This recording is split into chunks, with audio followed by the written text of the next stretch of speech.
Okay, so ito na yung week 7 and 8. So marami na silang na asintahan dyan at meron na rin silang mga na finish.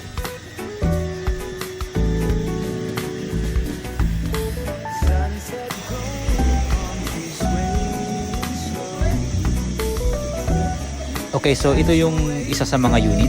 Ito yung sa ground floor niya. Ayan yung CR.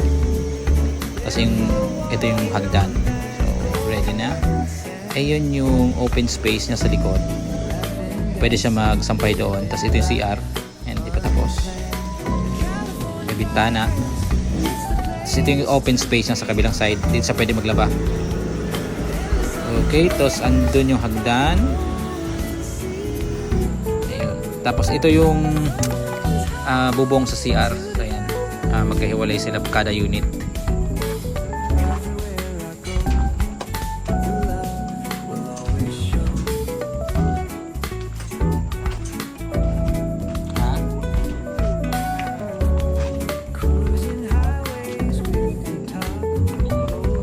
Laki nga.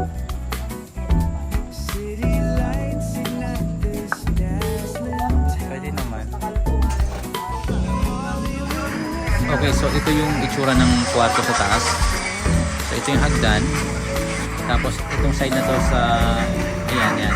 Yan yung isang kwarto. Tapos dito sa side na to, ito naman yung isang kwarto.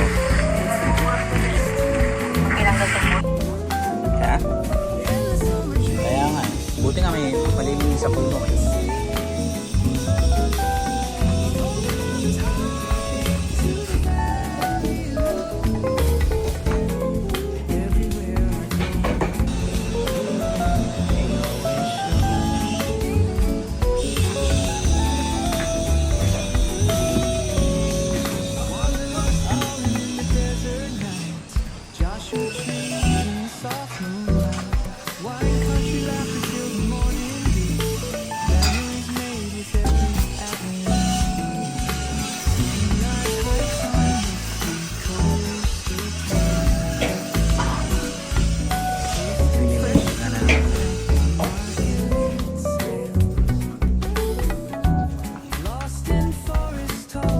Ito yung CR, hindi pa tapos.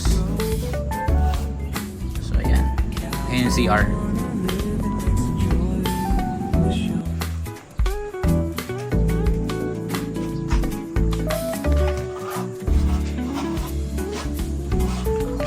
Okay, so ito yung hagdan. Ayan, matibay, malaking bakal. At meron na siyang gabay, yung handle.